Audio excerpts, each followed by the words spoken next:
tous. Je vous rappelle que cette émission n'est absolument pas un conseil en investissement ni en finance. C'est un partage entre les auditeurs ainsi que Universal Trading Finance. Je vous invite à lire ce disclaimer avant de commencer l'émission.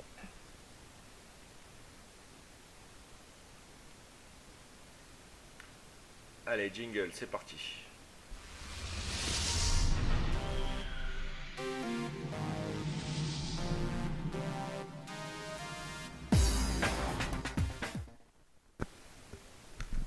Bienvenue à tous dans cette Market Open.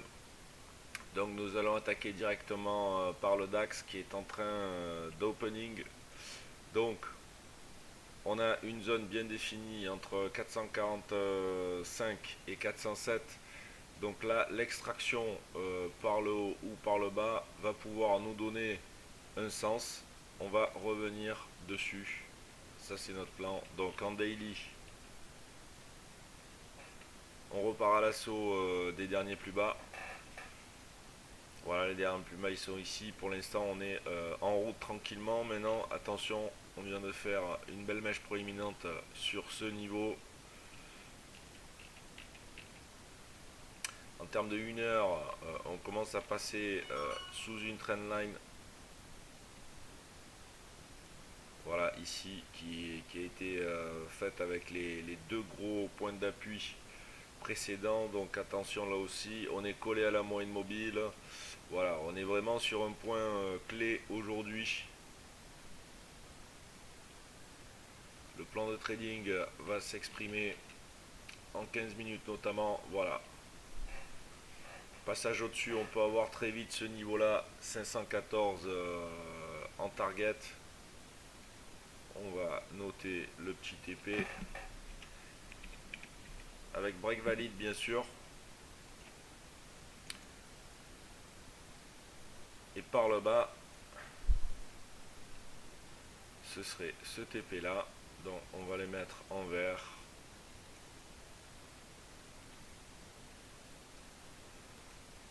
Par contre attention, petite particularité, pardon, excusez-moi, que nous pourrons avoir. C'est pour ça qu'il faudra être très méfiant sur le DAX. C'est que on pourrait très bien, dans ce type de config, c'est une config price action, avoir, si on attaque là-bas, une petite fausse sortie et puis un redéveloppement sur deux jambes ici vers le haut, voire un peu plus haut. Donc méfiance. Méfiance par rapport à la sortie par le bas. Pour l'instant on maintient quand même un petit biais bullish ce matin, en tout cas dans les unités inférieures sur le DAX. Bien sûr en UT sup on est bien bearish, mais là pour intervenir, voilà, on va faire attention. D'ailleurs là ça commence à péter par le haut. Alors ensuite notre deuxième trading plan,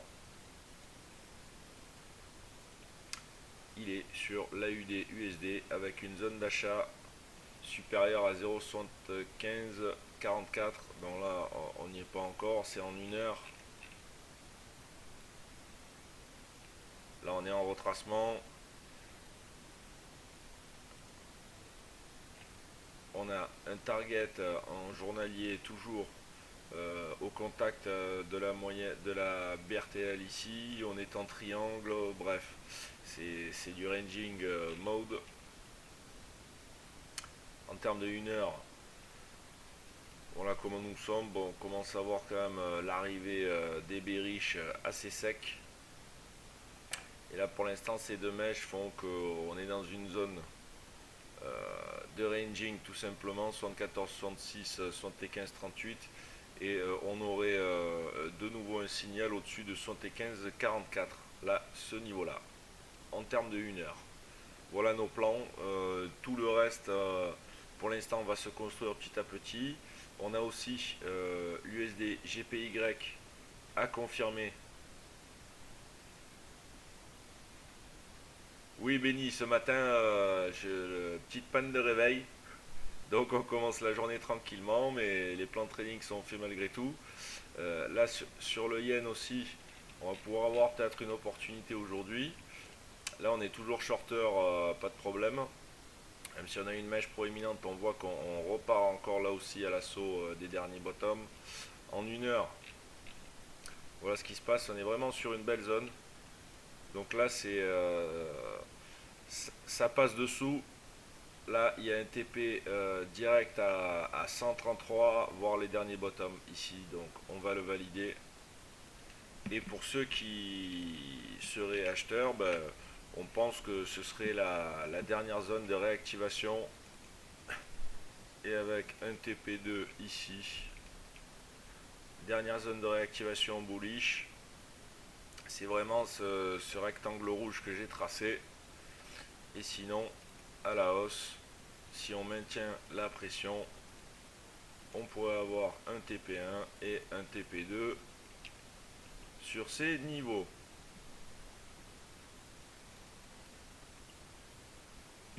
Non, pas de fou rire, Benny, pas de problème. On n'est pas dans le grand zap ou dans les émissions comme ça. Alors, JG, USD CAD. Ah bah il attaque fort JG dès aujourd'hui. Alors, short placé à 29,43. Ah bah c'est drôle. On a le même plan de trading JG. Tu serais pas price actioner par hasard? Donc, en journalier pour notre CAD, ben, on était repassé fortement bullish. Mais là, pareil, ça a violemment essoré. On avait une zone de maintien qui n'a pas tenu. Et là, on repasse avec un petit biais bearish. Et en effet, donc, là, le 29,43, en termes de 1 heure, si on passe dessous, ça pourrait mettre en place une petite dégradation rapide pour aller rechercher le TP1 à 1,2920 et le TP2 sur le touch de la boule TL. Voilà, ça ce serait, et en 5 minutes, on va voir pour Mister JG. Bon, 5 minutes c'est quand même un peu erratique, je pense que ce sera mieux, voilà, on aura un peu plus de clarté en termes de lecture et de bougie en 15 voire en 1 heure sur le CAD. Voilà. Aussi un petit pullback là, pour repartir après dans le sud. Donc attention, on modifie notre scénario de trading sur le DAX et on va attendre un break de cette figure pour pouvoir réintervenir.